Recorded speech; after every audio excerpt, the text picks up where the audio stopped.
everybody! Guys, before I started this vlog, I have to look back and think before I talk because I don't have a guide. You know, when you deal with manliligaw or suitor, it's not like, oh, ligawan mo ko because I love you. It's them. It's always the boys comes to me. It's always the boys who approach me first. And the love developed. When he asked about what's going on, I said, somebody told me that you have a girlfriend there in that, tinuro ko yung long bench where the girls are sitting down. Somebody told me that you have a lot of girlfriends and one of the girl is sitting down there, nandun sa baylihan. So, he was shocked and he was, a bit angry, higher tone, and he was like, oh, who said that? I was like, no, I'm not going to tell you because otherwise you guys will fight. So lalaki, sabi niya. Who's a boy? It's a boy who told you. I said, basta, I'm not going to bring up any name. You know, I'm the last girlfriend that you have for the day or for a month. So I can back off. I can stop this. You just continue with it. My philosophy, I'm not going to be a mistress or I'm not going to be a second girlfriend. This is going to be my first relationship. I don't want to be into a second hand or panakip-butas. I asked him to stop.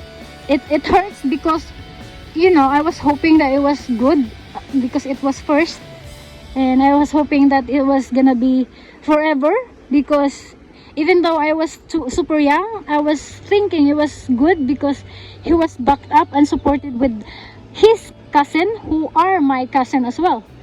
You know that you know the feeling. And there's another cousin who disapprove.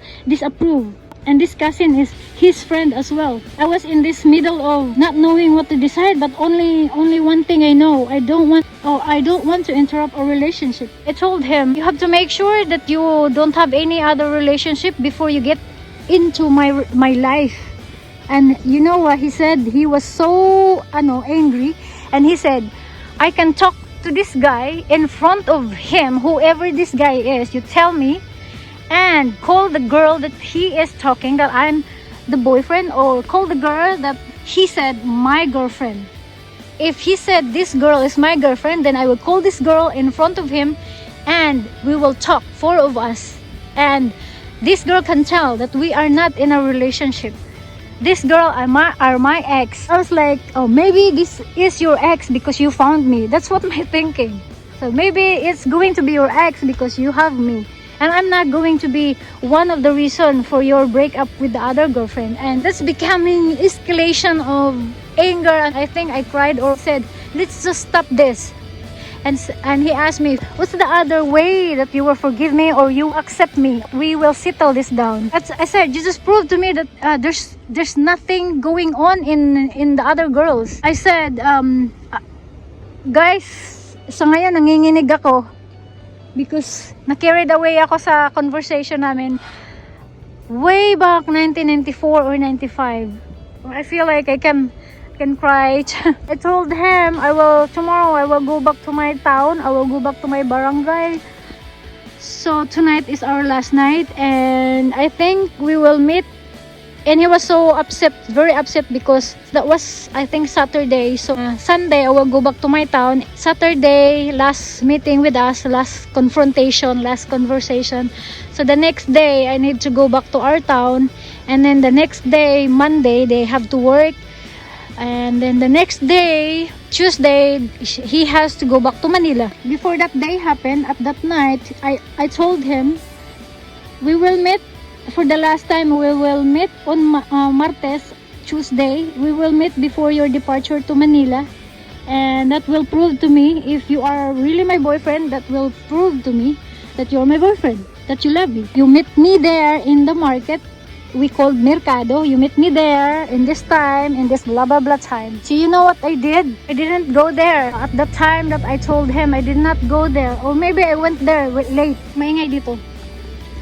Let's go, Chewie, girl. I was harvesting rice, so I did not go at that time that I was saying I will meet him. That was our last meeting, sadly, mga madam and sir. Our last meeting was the conversation, the confrontation. After that, I continue my life not knowing if I have a boyfriend or what. I was assuming I still have a boyfriend, but I feel like I don't have a boyfriend because I told him If you don't meet me there, that means we separated. That means we close. Meet me there. If I don't see you there, that means there's no love life for both of us after that. Oh, sadly, I did not go at the time because I was harvesting rice. And I went there, the meeting spot.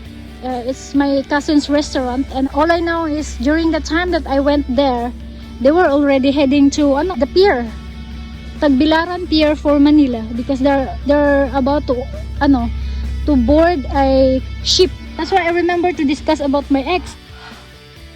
Oh, diba? Speechless ang lola nyo kasi naramdaman ko yung sadness. OMG. It's a real story, mga madam and sir. There's continuation about that, mga madam and sir. Bakit ako iiyak? After that, I continue with my life. I focus with my life, thinking, do I have a boyfriend or not? So, and I'm still opening up my my book for him because there's no closure. There's no formal closure. That's just the closure that I was holding up. Like, if I don't see him, that means we're close. Our story is closed.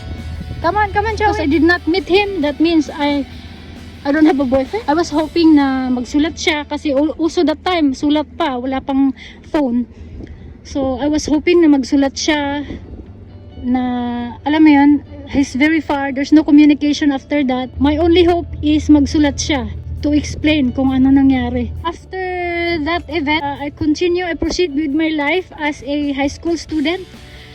After 4 years, I graduated the whole 4 years. First year, I was just about to start high school. So by June, I started first year until I graduated 4th year.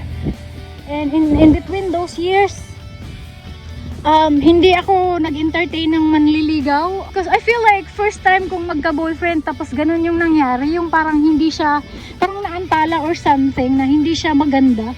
So the entire 2 years there's some suitors but I didn't entertain because I feel like I'm not entitled to have a boyfriend, or I don't know how to deal with this. I just don't feel like I'm ready.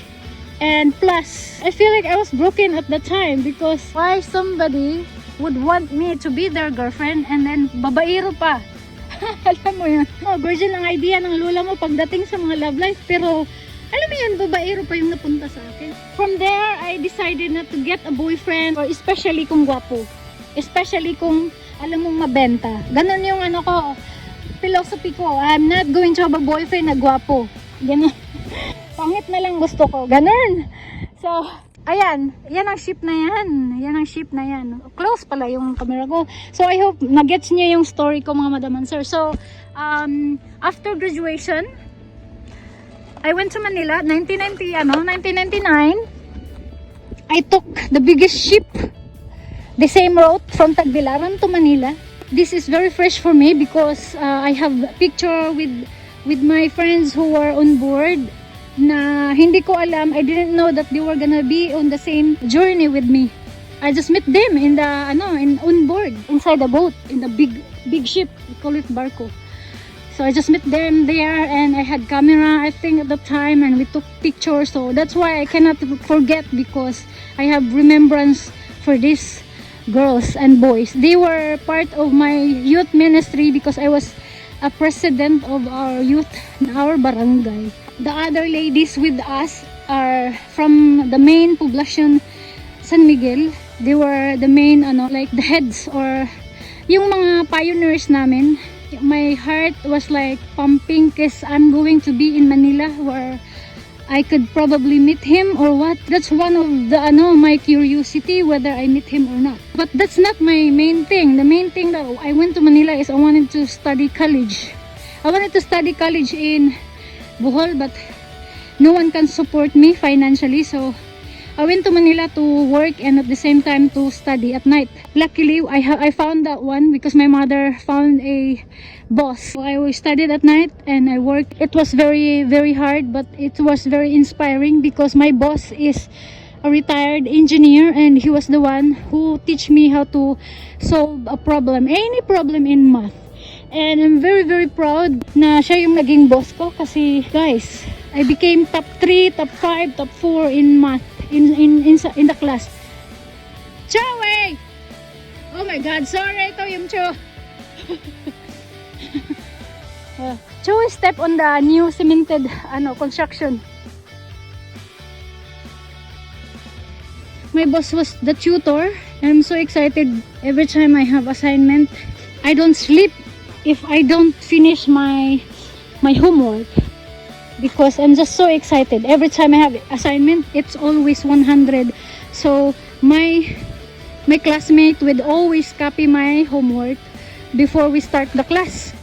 So that's another side of the story. So while staying in that house as a helper, I was working, and at night I was a student. When I stayed there, sometimes my parents or my mother visited me. Naputol tayo mga Madam Answer. Continue mamaya. Oh, Madam Answer. Hello, hello. Let's continue with my story about X.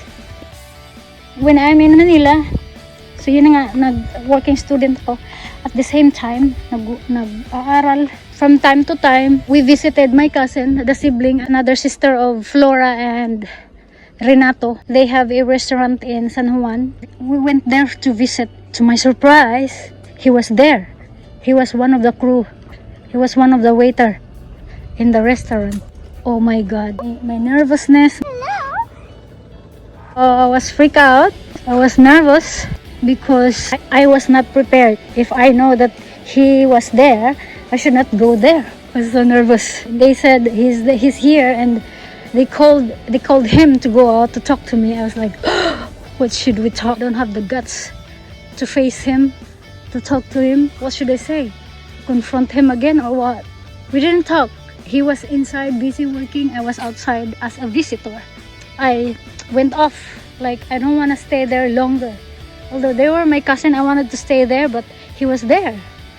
So I don't want to hang out because at the end of the day, they will end of their duty and he's going to have a time to talk to me or something. And I'm afraid. I'm worried what to say or what. So before anything else, I went off. As I said, I was a runaway girlfriend. Chewie! Chewie! Chewie, look at here! Hello sa malaking kahoy.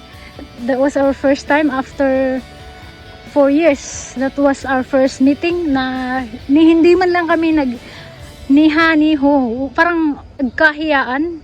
I don't even remember if we see each other very close because he was too busy and I was hesitant to get inside. Good girl. Good girl, Chewie. Chewie is not allowed in the beach. After that meeting, first meeting in Manila, unexpected meeting in Manila, I went back to where I came from, and then every time I would plan to go to visit my cousin because my cousin Flora was there working as well. They are together, the same from Manila. They went just to the celebration for the fiesta in our province. Every May, friends, relatives who work in Manila, they went back to our province to celebrate the fiesta, and after that they go back again to Manila to continue working. So yeah, that's where I found out that they were together.